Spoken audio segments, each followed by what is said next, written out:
Alright, greetings everyone. Once again, this is Dizzy translating for Whitera, and today we're going to take a look at Protoss versus Zerg on the map Lost Temple. It's a new Lost Temple. So let's talk a little bit how you can play as Protoss against Zerg. I know a couple of builds here. For example, you can play through a pylon and a forge and of course a nexus, and then build photon cannons and have a basically great economy. But this build of course has a big minus, because if a Zerg makes speedlings, you have no scouting, you have no clue what he's doing at all. He can build a third hatchery and have a way better macro than you can. Or he can do some kind of all-in attack with speedlings and roaches, speedlings and banelings, and you have no idea really what he's doing because you have no map control.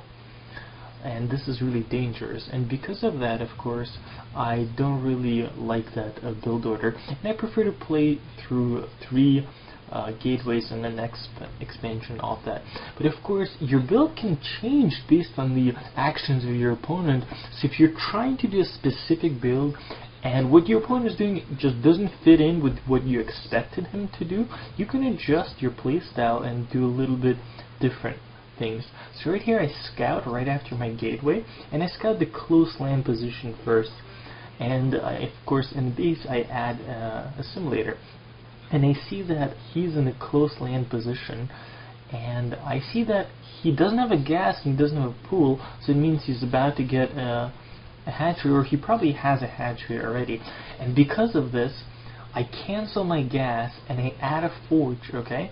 And I'm going to go to try to build a cannon and attack with my zealot. Now, the cannon is most likely not going to complete, because if a good Zerg opponent sees it, he's going to pull quite many drones, and he's going to, of course, attack and kill your cannon. But your zealot in that meantime is going to get many kills.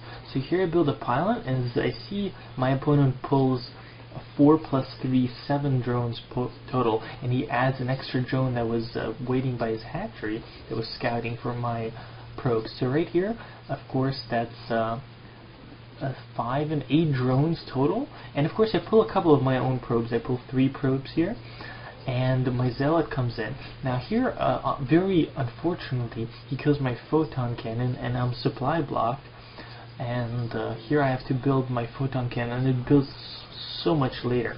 But he pulls even more drones, and he tries to attack me.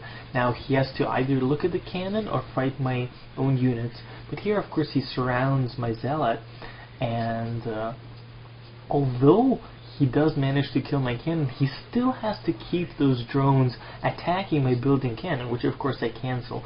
And of course I micro my zealot in the meantime to attack the damaged drones, and he has pretty good control, but my zealot manages to do quite a bit of damage to my opponent's drones and kill them. And keep in mind, all this time about 8 to 10 drones were not mining for my opponent, and he couldn't have been building any more drones. He was just waiting to get those Zerglings. So right here I just want to build a second zealot, and if I basically put those 2 zealots at my ramp, they can kill 8 Zerglings that are trying to attack my ramp. Right here I see that he only has 6 Zerglings, not 8, and I know that, you know, I can easily build a nexus here. He can't do much damage to me because he's trying to power drones, you know, in his own base. So keep in mind, the exchange was very much in my favor, so if I just play safely here and I build a cannon, I'm going to be very much ahead. So I'm building that cannon in case of a couple of things.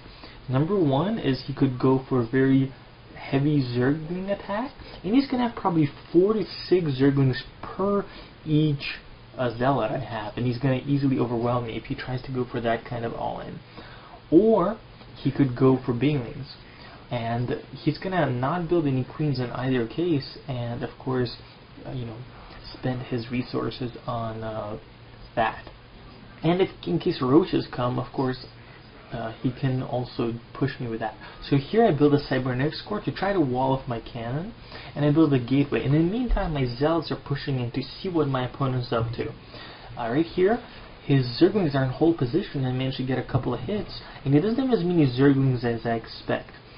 So right here I try to move in, And I spot that he has a Baneling's nest right there, so I place my Zealots right by his minerals and try to basically put them on hold position attack, and they can exchange for my opponent's Zerglings in a way more favorable number. So the timing of my Zerg's opponent build is so much off, and he's trying to go for something crazy right here. So I had a second photon because I see he is building a Baneling's nest, and he's building more Zerglings. So this is indicative to me that he's going to try to do some kind of push with those Banelings. And right here, I'm not risking anything, and I'm just building, you know, an extra gateway, and I'm walling off completely and building a pylon because he's probably going to attack me right about now, and I see those Banelings are coming in, but because of my wall off and because of the advantage I had early on, my Zerg opponent can't really do anything. And even though he has, you know, about 16 Zerglings that attack me, it's not enough to kill me. And he's so far behind on his resources and his tech that, you know, he has nothing else to do. He's gonna lose in the long term. He knows that. And I have so many more probes at this point because he failed at all, and think about how many larvae he spent on all his units. And right here, you know, all he can do is say GG, and he doesn't even have speed on his lings. So again, guys, thank you for watching this game. Bye.